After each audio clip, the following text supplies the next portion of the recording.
Greetings and salutations, runners and shoe enthusiasts. It's your boy EDDBUD here today with a comparison video between two shoes that are very hot right now. The Saucony Endorphin Pro and the Nike Air Zoom Alphafly Next.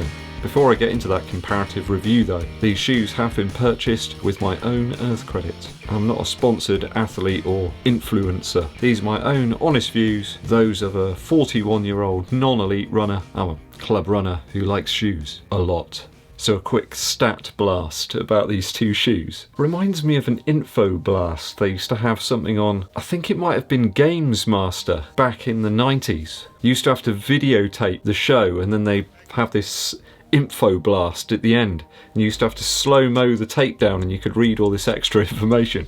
Don't worry though, I'm not going to make you guys do that.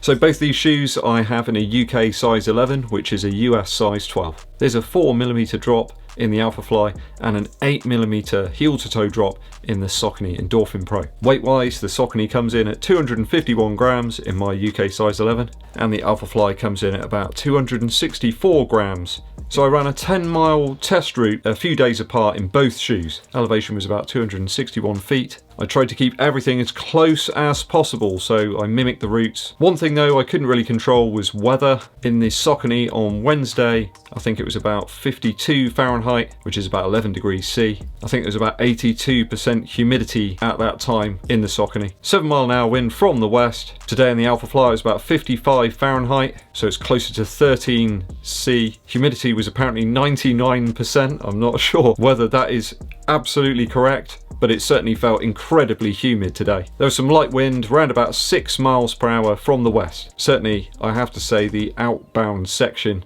of today's run was a lot tougher, a little bit warmer. That humidity was quite nasty. The outbound section of that route is mainly a climb all the way to the middle point. Here in Yeovil we kind of live in a bowl, so as you approach the edge of it you're just going up and up. So grade adjusted paces were very similar. 7 minutes 15 seconds per mile in the Alphafly and 7 minutes 16 seconds per mile in the Saucony. Slightly higher cadence in the Alphafly of 171 steps per minute and 169 steps per minute in the Saucony Endorphin Pro. I did record a brief traffic stop in the Saucony. I think it was probably about 30 seconds. I just wasn't able to cross quite a busy dual carriageway area. Just wasn't happening.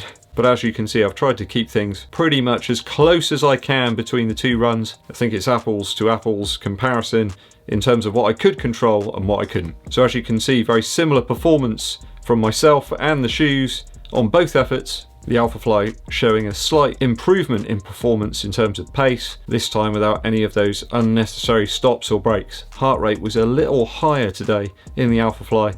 I think that's probably due to that humidity.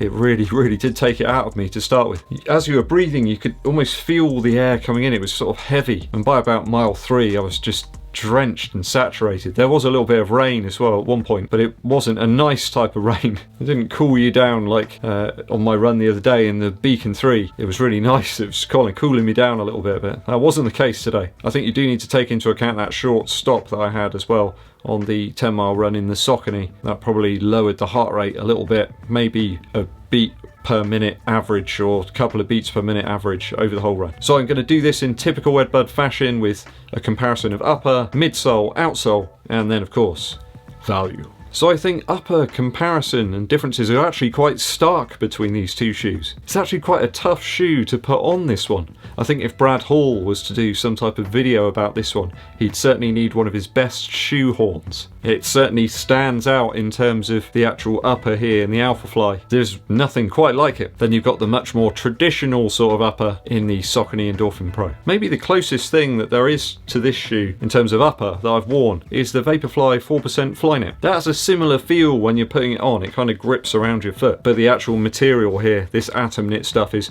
by far and away much lighter than the Flyknit on that shoe. It's also much lighter than the upper on the Saucony Endorphin Pro.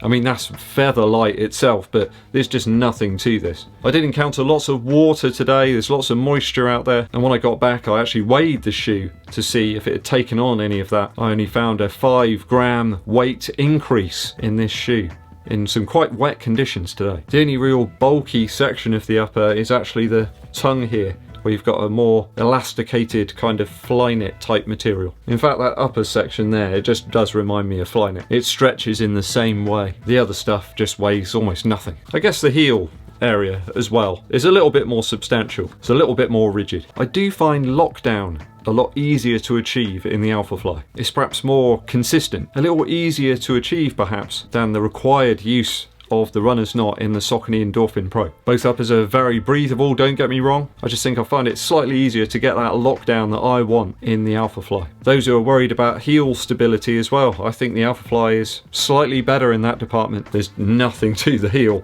on the Saucony here. I think it's close, but I do prefer the upper on the Alphafly against the Saucony Endorphin Pro. You feel strapped into the Alphafly, where some tinkering is required with the laces in the Saucony to achieve a similar fit. So the Alphafly takes it for upper.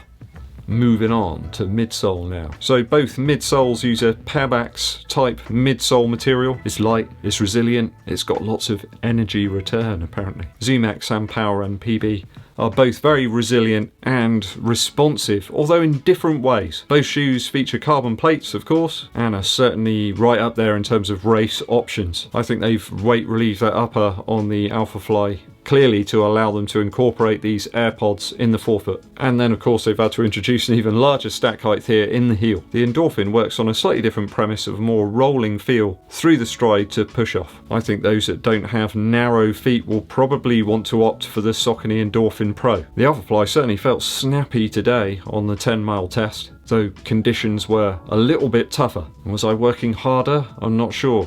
Certainly felt as if I was having to put a little more energy in today. Well, I think that was me. But in both shoes, my legs have felt absolutely fantastic after the 10-mile test. I tried to place similar amounts of effort into the two runs. I think I pretty much managed that, as you can tell from my results. The Saucony, though not as explosive perhaps as the Alphafly, is still powerful, but in a much more subtle way. The Saucony isn't as squishy, pillow-like, or dare I say it, bouncy as the Alphafly, but Power Run PB is certainly very responsive, comfortable, and so far very resilient. So in terms of midsole, after my 10-mile test in these two, I'm going to call this one a draw.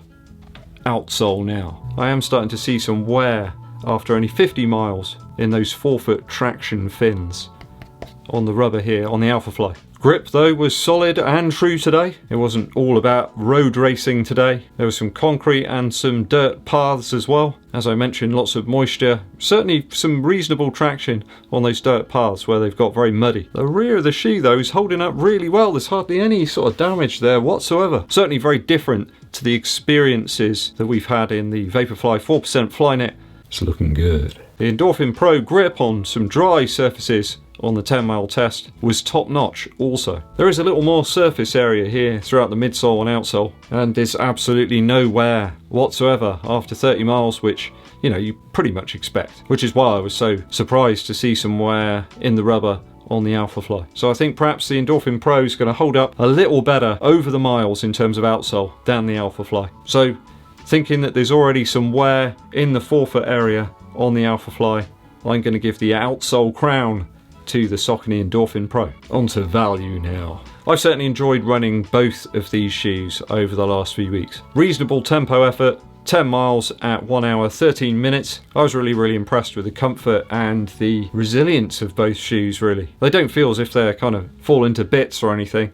That's the weird thing, they don't really feel like straight out and out race shoes. They do feel like they're going to take a bit of a pounding. I really enjoyed the test runs in both of these. 10 miles at some reasonable paces. To come back and say that you enjoyed it, well, I think that says a lot for the shoes. So which is best in terms of value? Well, there's a massive cash difference between the two shoes of £70. With that in mind, and the quick wear on the outsole of the Alphafly, there's not a lot in it in terms of midsole between the two. Perhaps a slightly better upper on the Alphafly. Is it worth that £70 extra? I think I've got to give the Saucony the crown for value. I think for most runners, the greater surface area, that super lightweight upper, hard wearing outsole rubber, and slightly lower weight make it my choice here for value. The Alphafly is very pricey, perhaps too much so in terms of the equally good and performing Next percent, and certainly pricey against the now quite hard to get hold of Vaporfly 4% Flyknit.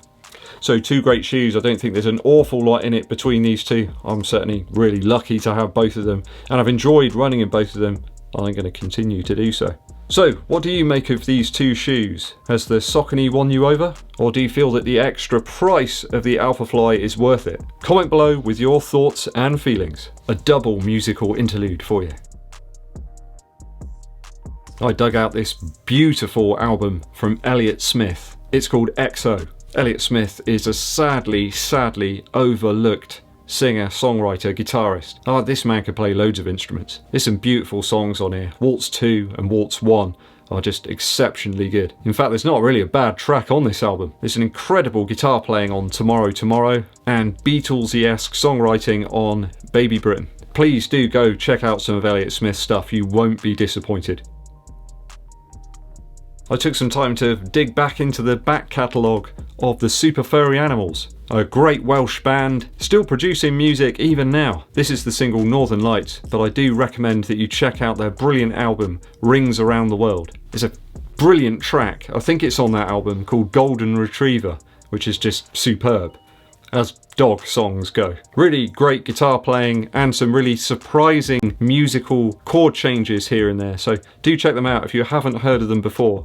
The Super Furry Animals. Okay, it's time for me to mosey off into the sunset and eat some more Kind bars. Hope you've enjoyed today's video, guys. I've tried to pack lots of stats and data and opinion and feeling into the video so you get a true appreciation of these two superb race shoes. If you've enjoyed the video today and you haven't subscribed already, please hit that button and click the bell for notifications of when I launch those new videos. Really helps the channel out massively if you give this video a thumbs up like if you've enjoyed it as well. Please share this video with your running buddies. My name's EDDBUD and I'll be seeing you